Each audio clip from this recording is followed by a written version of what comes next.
morning, guys. Welcome back to another live session. Welcome back to Crypto Coffee and Chill. Got a real nice coffee today. As you know, all decaf as per usual. Oh, that's nice. Notification. Well, look, decaf. Normal coffee gives me too much anxiety because when I drink it, I drink a lot. Probably like 4 or 5 double shots a day, something like that. So I'm laying off the coffee. I'm going on decaf. It's a bit harder, not gonna lie, but this is nice because I added some ice cream in it, some Sunday vanilla or some shit. So it's a little bit sweeter. It's a little bit nicer. I'm gonna turn down the vibes just a tad. It's a bit distracting. Anyways, before I get right into it, I'm just going to quickly share the link to all of this and that to the people at home, because when I post these things, I don't think many people get to see it. So I'm going to share it in my Discord, I'm going to share it on Instagram, and we'll leave it just like that. So there's that. See, I can't see how many people are actually watching my lives at the moment. I can see the message section, but I highly doubt that everyone watching is going to be saying something. So there you go, Discord, guys. Now I'm going to do a little cheeky post on Insta. Oh, this is going to be hard because I've got to send this to myself. 1 second, guys. Bear with me. Let's vibe out while I set all this up.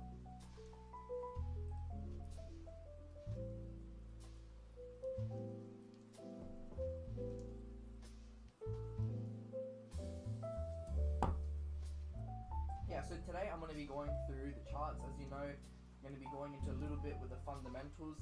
I took a whole bunch of notes in my new notepad about the on-chain analytics, and it's very, very interesting. Also, I don't know if you guys can hear me very well, but I think this should be alright. So let's share this broadcast. Copy link. There we go. Straight onto Instagram, and then we can get started. Chuck a link in there. We live. Join me this fine morning.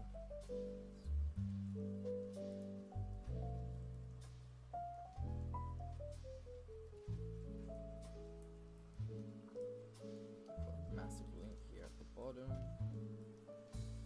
It's up here. Alright, sweet. So that's all started. How is everyone going today? It's been a wild couple days in the crypto space, I know. Look, I nearly was affected by FTX. And this might be a good opportunity to talk about that, actually. Sorry, my hand's just a little bit itchy.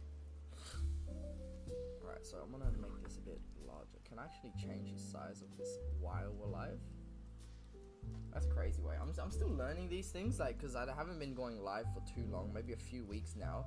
I'm just wondering if I can actually change the size of myself here on live while we're live.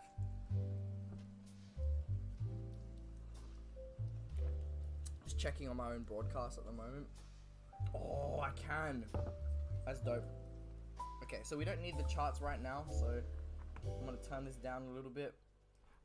I'm gonna bump up my screen. I'm taking over. Just like that. Alright, so you get to see my full face now. What actually happened over the past couple days? Look, it gets technical, there's a lot to it, but long story short, I was trading on FTX, as you would know, and I could have been affected pretty badly, but luckily, I responded to some news, and let me show you where that news was. So, if you're an OG fan, or if you're an OG subscriber, then you know that for a while I used to work with Cryptonary. And I'm still a part of Cryptonary because it's undeniable. I do believe they have the best information out there. It comes the quickest. They got the News Flow app, and that's how I found out about this. So pretty much I went on to Telegram. This is where their news flow app is, and I saw the news about FTX. So I went into their Discord and I saw them post a warning. I don't know exactly where it is now. I'll pull it up.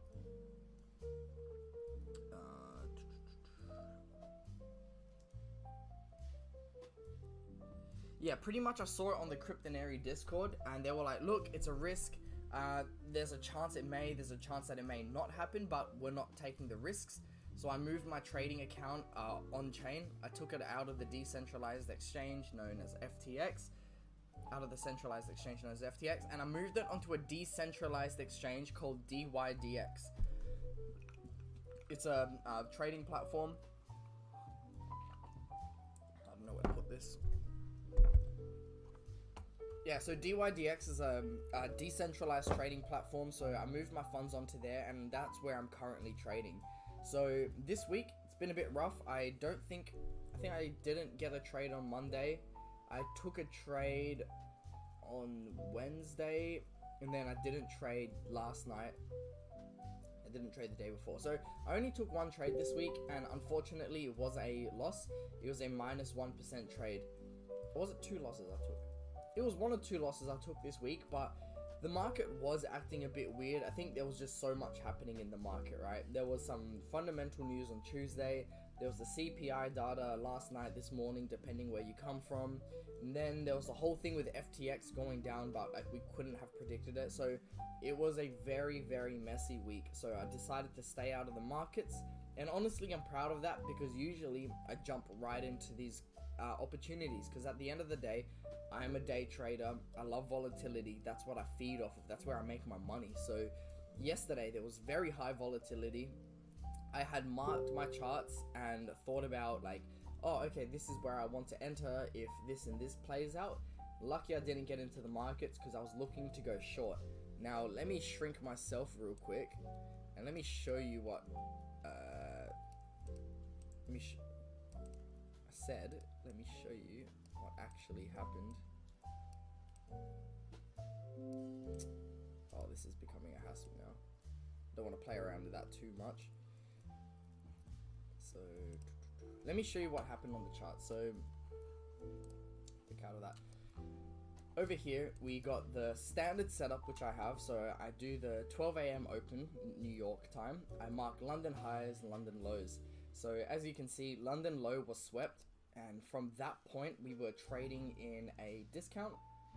Why? Because if you take the range of the day, high to low, that 50% mark there is the market equilibrium. If we're trading below that, then we're in a discount. If we're trading above, that's a premium. Now, we were trading in a heavy discount. We did come down to take out the last swing low of the previous day on the 15-minute time frame. So we had taken out that swing low. We had broken through London lows. And what that is telling me essentially is that we're setting up for long movements. Now, I don't think I was awake during... I mean, I was awake, I just wasn't paying too much attention to the charts. But pretty much what I saw was a break of London lows. I saw this fair value gap, and I thought price was going to come up, tap that fair value gap. I did see this tap, and then that's when I went to sleep, because I didn't want to fall into some sort of FOMO and then just go short from here, right? Because that wouldn't have ended well. So yeah, I saw that play out, but if you look what actually happened, right? Price started its day, the first part of the day from, what, 12 a.m. to about just after the beginning of London. It was trading at a premium. Price then shifted into a discount, and I feel like this breaker structure started convincing people, given the market environment and everything that's going on. We're going short. The macro situation is trash. There's FTX going on. There's all this stuff happening. We must be going short, right? So that's what I was thinking. But no, we did not. I had previously looked into this area. There were no fair value gaps filled or anything. It was just a weird movement. I will have to go down and break this down and probably take some screenshots and analyze it properly. But essentially, yeah, we broke through London lows, engineering highs, buy stops above the London highs. And yeah, we went along, sweep that. But this is crazy because look, 8:30 is when the news comes out. 8:30 is when we had that massive rally. So this is really interesting. I'm starting to see how the fundamentals all come together in times of volatility like this. Like when I was learning from ICT, he would say, look, 8:30 is usually when we get the move, this and that. But coming from the background of not trading fundamentals, it was kind of hard to understand, like, whatever. But now I'm really starting to see it play out. Look, 8:30 is the sudden move. Let's go back to the previous 8:30, see if there's anything there. Here, not really pro because there wasn't like much news, but here was a heavy day for fundamentals. So what do I see at the moment? On the 15-minute chart, we broke through swing lows, through swing sell stops. We've tapped into this fair value gap, came through, shifted market structure to the upside. So now we're coming down. And look, do I expect further upside on BTC? Well, there's a few things. This is pretty loud. There's a few things I need to consider if I do want to see further upside on BTC. First of all, like, the day hasn't even finished yet. I really want to see how the day ends. I do believe if we have a strong rally up to this fair value gap up here, possibly this order block, if you want to consider that an order block, I'm just going to use the fair value gap. We may see a run up to this fair value gap, taking out these relative equal highs and the swing highs. If that's the case, then we would have had a very strong bullish day today. And coming into the weekend, I think we're going to see another reversal. Not a reversal, I think we're going to see a continuation of the down move. But look, like I said, if you've been following me for a while now, like for a couple months, I sold all my BTC and ETH when BTC was roughly 45k. Why? Because I saw price heading down to 17,600, and I can go through clips. I've probably got like at least saying 20 times or something, probably more, like 50 times. 17,600 is where price is coming down to. Why? Because of technical analysis. I'm not going to break it down right here, but I thought 17,600 is where we were coming down to. And then there's something in my shirt that's really bothering me. Sorry. It's like something's just constantly poking me. Sorry. So yeah, 17,600 is where I saw price coming down to. Coming into the more recent times, I started, like, that idea was further confirmed with on-chain analysis. I was looking at the on-chain analytics and nothing suggested to me that we had seen a reversal. Now, over this week's research into on-chain analytics, I can see that we are coming close. There is a possibility that we may have formed a bottom. According to some on-chain analytics, we have formed a textbook bottom. But this market's different. It's volatile. Like, it's not going to play out just because we think it's going to play out, or just because it says this. There's macro conditions to consider. There's a lot of things out of our control which we don't know we don't know when it's going to happen. We can't expect it. For example, the whole FTX thing. If that was not the case, then I do believe that we would be trading much higher. I do believe that we would be above the 20k level. But given that situation, it's not very good on price, to be completely honest with you. So let's see what we saw in the dailies. How long ago was I saying that these sell stops here were looking so juicy? Now, it's played out. I'm not trying to sit here and brag and say I called the move, because it was honestly not hard to call the move. One, the macro situation was bearish. Two, dollar is extremely strong. Three, look how strong this floor, which should not be broken, looks like. It looks really strong. This is something which retail is probably like, we've hit the bottom, let's go, max long, max leverage, no stop loss. They just got wrecked. And I can guarantee you, like, you might think people aren't that stupid. Dude, I can trust you, people are that stupid. And there were probably mass liquidations happening here. I want to find out where I can find that information. So if someone knows where I can find that information, I may need to ask Kryptonary, because they do know, and I think they've used it before. But I'm curious to see how were the liquidations down here? Were there like mad retail people going long who were expecting a reversal, getting liquidated? I'm sure. But where do we go from here? Here's the hard part. So on-chain analytics suggests that we have created a textbook bottom. My personal analysis suggested that this was the last sweep before we see upside. I do believe this was the last leg down. I could be wrong. So, moving forward, I do want to consider the fundamental analysis, which Cryptonary did post, saying that it was looking a lot better than expected. Like, it was bullish news. So, let me just have a look here. So, this is exactly what they said, word for word. So, it's a shame that SBF, like Sam Bankman-Fried, had to wreck the market, or our thesis would have been completely accurate. These numbers represent the first significantly better than expected print this year. So fundamentals are looking like they're taking a shift. It looks like things are getting slightly better. We've had all the retail flushed out with this move. 17,600 was cracked, which I believe is the last leg to the downside. And on-chain analytics suggests that we are forming a textbook bottom. So what does that mean? Does that mean I'm going max long, no stop loss, max leverage? No. Does it mean I will consider injecting some capital back into the market? Yes. I will begin DCAing at these prices because I think these prices, it's a bargain.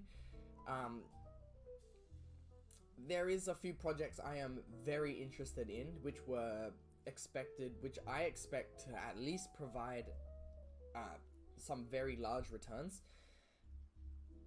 I bought in late to these projects, but now these projects are below where I actually wanted them to come down to. One of the, I'm not gonna say them. If you go back through my previous videos, you will find them. I'm not here to give you guys like my full breakdown of everything I'm invested in, but let me tell you something. If you're a fan, or if you've been watching my videos for a while, I've literally been calling all this stuff for quite a while, and I've been talking about the projects I'm interested in. I've made multiple videos. I'm dropping these gems here and there, but I'm not gonna sit here and hold your hand and tell you to buy this, buy that, because I'm doing it. No, like, that's not how it's going to work, and you will see it over time. I'm coming out with a few things. I'm doing my own research. I'm actually creating my own research reports for my own sake, which I will not be sharing with the public, unfortunately. So I don't know what I mean by, like, you will see, because you probably will not see.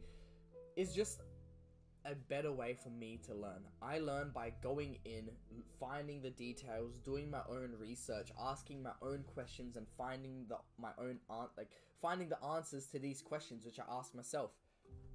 So there's a little thing. So I've taken notes on-chain analytics, so let me break it down for you real quick.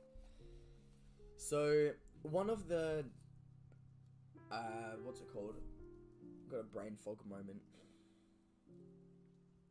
So there's a dashboard with lots of like different charts and graphs, and they each represent something.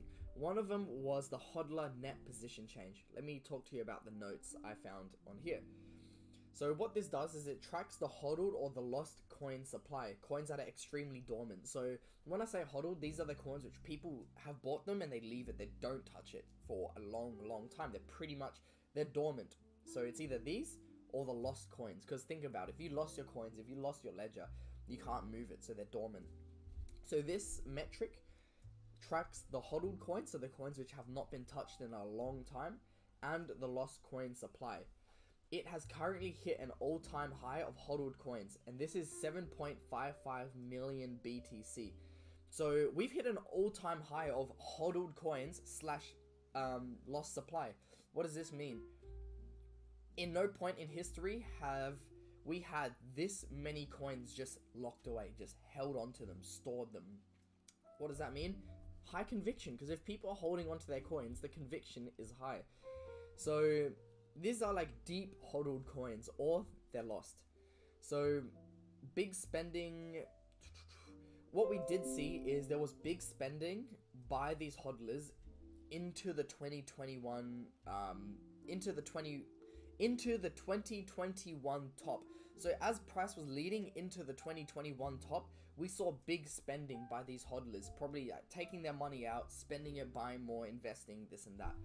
But at the moment, we're seeing all those coins be hodled. They're accumulating. They're just holding onto their BTC. They don't want to spend it. Conviction is high.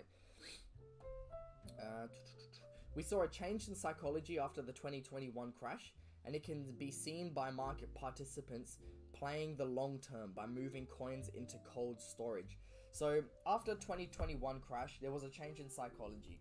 Why? Because market participants started hodling their coins. They started instead of moving their coins from their wallets onto exchanges to sell because of fear, these people started moving their coins from the exchanges into cold wallets to hold because their conviction is high.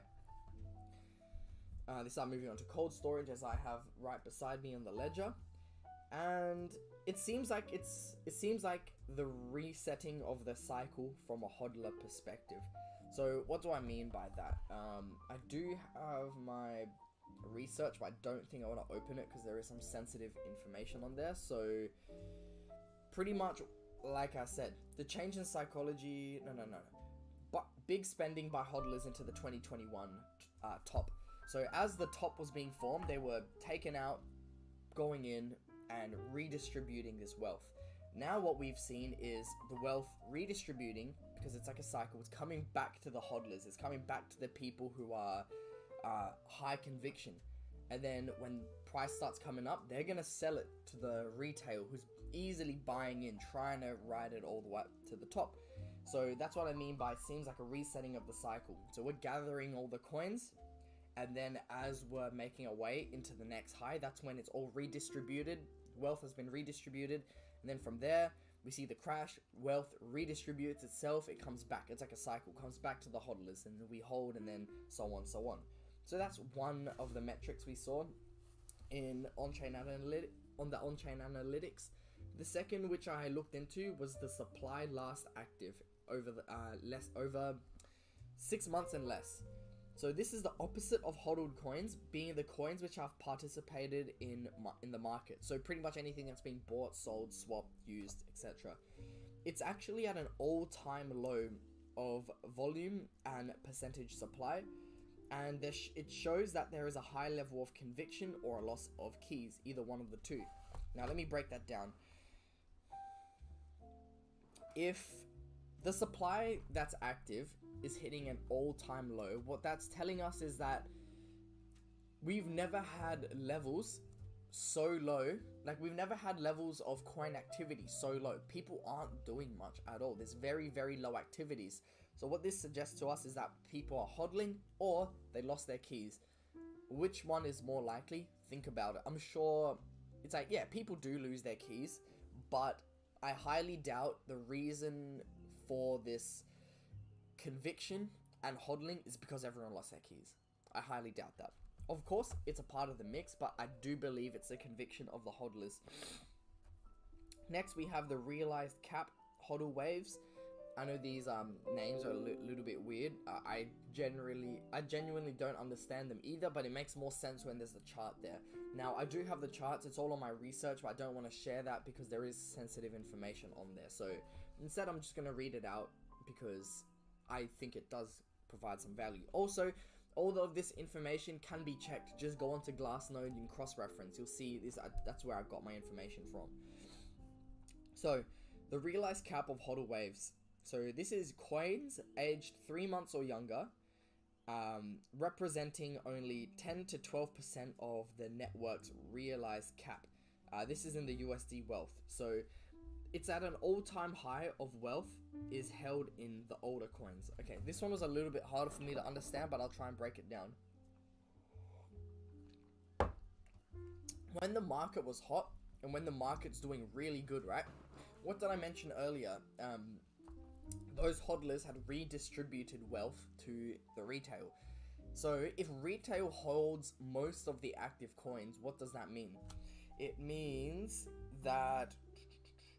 So, okay, what I'm trying to say here is it's like a balance, right? The coins which are 3 months or younger at the moment are being what am I trying to say? This is a little bit hard for me to, because I don't understand it 100%. It's a little bit hard for me to explain it, and I feel like someone knows their shit if they can explain it very easily and break it down. So that's exactly what I'm trying to articulate at the moment.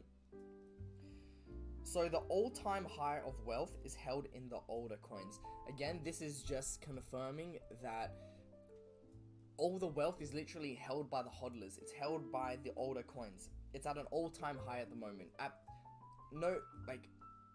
no point in history has this much wealth been held in the older coins. So again, this is showing the conviction of the holders. Either that or they lost their keys. So coins aged 3 months or younger only represent 10 to 12% of the network's realized cap. Okay, so this means that the young coins, the coins participating in recent activity, they are only 10 to 12% of the network's realized cap.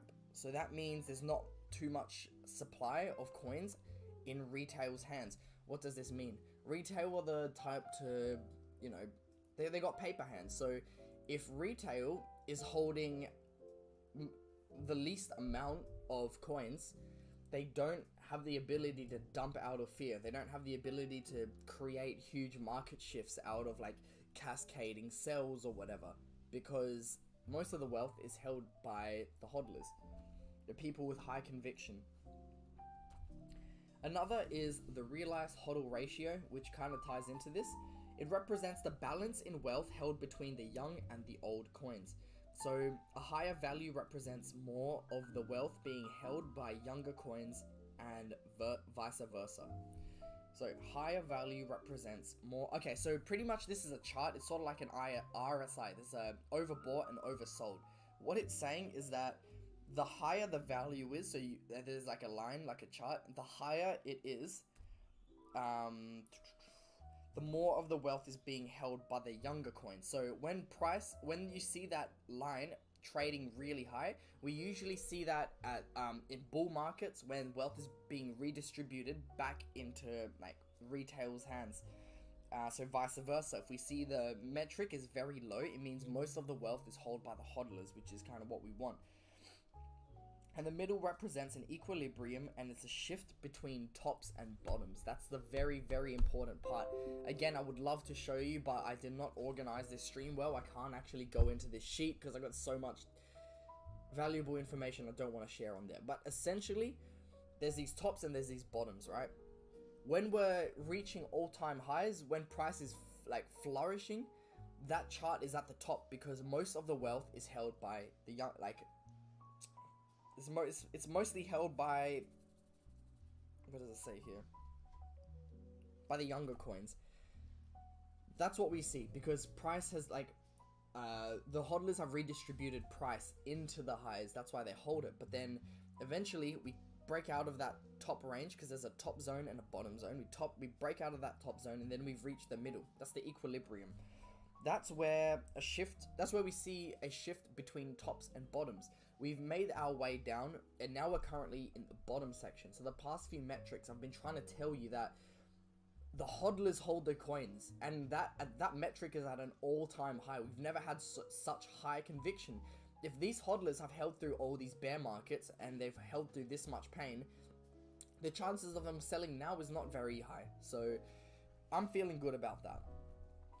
And also, once we see, so this is like one of the things which is telling us we're in a textbook bottom, because the bottoms previous to this, we have seen price trading in this bottom area where wealth is held by the older coins.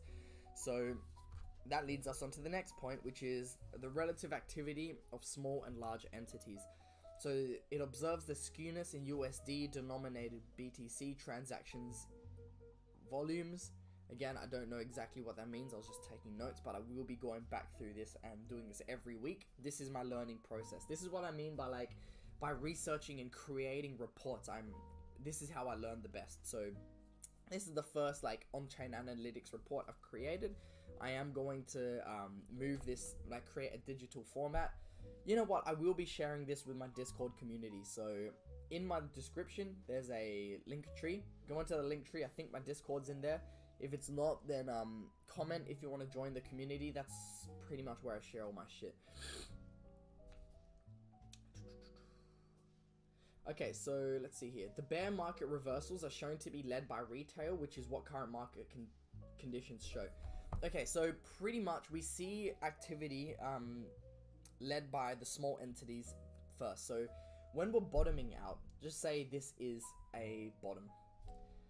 Looking at on-chain analytics at the previous bottoms, we always saw that price was led by retail. Retail started going in first, and then large participants, institutional investors followed. At the moment, that's what we're starting to see right now. It's on the graphs. Again, I'm not going to show you because there's sensitive information on there. We're starting to see retail picking up, coming out of this bottom section, signaling that there is that transfer of wealth now moving over into retail. It's showing us that we are having a shift between the tops and the bottoms, possibly. So yeah, it's led by the retail, and that is what current market conditions are showing. We have not seen an overlap yet of institutional traders, larger investors taking over, because that's what happens after. We see retail lead the market first, and then the institutional investors jump in. That's what we're currently seeing right now. And last but not least, we have the on-chain cost basis. This is a very this is something we want to see like visually, because it's a visual representation of who's in a loss, who's in a profit, pretty much. So on these charts, there's a purple zone, and this is where short-term and long-term holders are in a loss. So this is pretty much where everyone's, I'm trying to like control my language. I was gonna say where everyone's like effed, but this is when everyone is in a loss. So long-term holder cost basis is currently at 23.5k. So this means that all the long-term holders, their average entry, or if they want to hit break even, it's at 23.5k. So this is an area where long-term holders may look to break even if they're unsure about future prices. So just say you're one of these long-term holders and your average, like just say your cost basis is at 23.5k. Let's draw a line out to there. So 23.5, just say roughly there. At 23.5, this is their average entry. So these are long-term holders, so it could be, did I write down what long-term holders is considered as? No, I do not. Let's go into the weekly here. Is this on the DYDX? Yeah, okay, so this is not an accurate chart, my bad. Let me go on to a better one.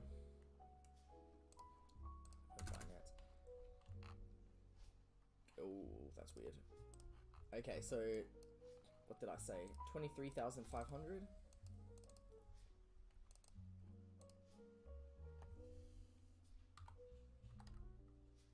So 23,500. Okay, so all the long-term holders, and again, I don't know what classifies them as long-term holders. This may be like holding over 6 months or something, or a long time, but pretty much if the long-term holders want to break even, then they need price to come up to 23.5k, because this is their on-chain cost base. This is their cost basis. This is how much it costed them on average to get in. If they're unsure about the current market conditions and they want to exit, where do you think they're going to want to exit? They want to get back into break even, or at least a little bit of profits before they exit. What does this tell us? This tells me that if we do see a rally, it's going to be a very crucial area to look at 23,500, because if the long-term holders are sick of price action, they just don't believe in crypto, they want to move into alternative assets and investments. If they're scared, if they're unsure about the future, then you better believe around the 23,500 area is where they're going to be taking their profits. And again, these are long-term holders. These are people who have hodled through the pain and more than likely hold a decent amount. I don't know for sure. This is something I'm going to need to further investigate on-chain. But that essentially wraps up my entire on-chain analytics research for the week. You can sort of see what I mean by, like, we do have a textbook bottom starting to form. I mean, it's a little bit hard for you to understand without the graphics and without the visuals, so that's my fault. I should have I should have had that better prepared. I just wasn't expecting to go into that on this live, because these lives are very random. It's literally just I'm having my morning coffee and just talking shit, whatever.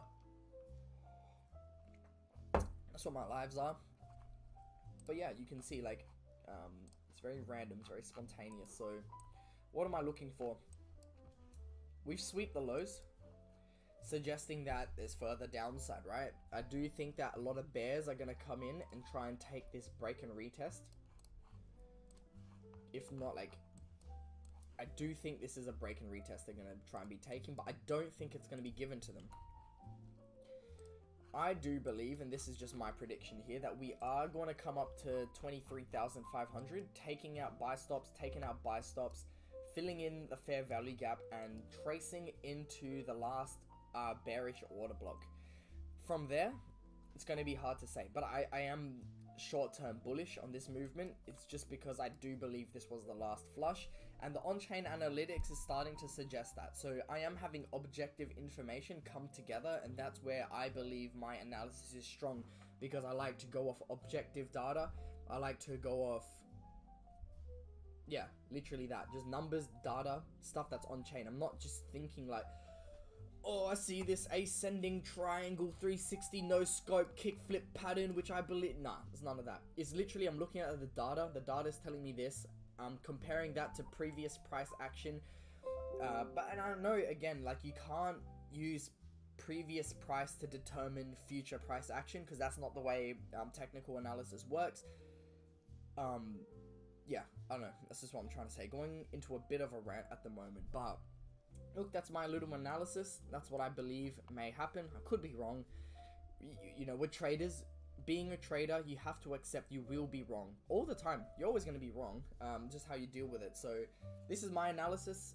I'm going to do some further analysis today. I'm not trading today. I'm not trading throughout the weekend. I'm actually doing a birthday celebration out in Mount Gambier. So, that's going to be nice. Going to go get some steak. Going to take a nice mental break. For over the past, like, what, 2 weeks or something, I've been having the craziest sleep schedule. So it's literally like, I go to sleep at like 11 something, been getting up I've been getting up at, sleeping around 10:30, 11, getting up just before 12, streaming, going to sleep around 2, getting up at roughly 7:30 to 8, and then going out throughout my whole day. Now, New York's daylight savings has changed, so now I trade at 1 a.m. So now it's like going to sleep at like 11 something, 12, getting up just before 1, trading until like 3, going to sleep, getting up at 8. I find it really hard to sleep in the morning. That's why I get up so early. But yeah, I'm going to take a good break from that. I think that's what I'm going to do over the past weekend. Just recuperate, get all my energy back, figure out my bias and my thesis coming into the next, coming into the end of the year pretty much. I want to figure out where I want to start injecting some capital into the market.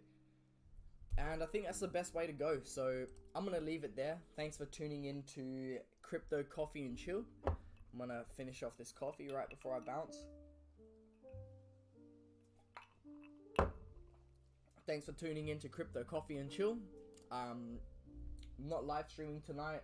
I probably won't be streaming until this time Monday. So I'm going to take a little break. Enjoy your weekend. Don't spend too much time on the charts. Don't trade out of greed because it's going to mess you up. And yeah, see you guys then.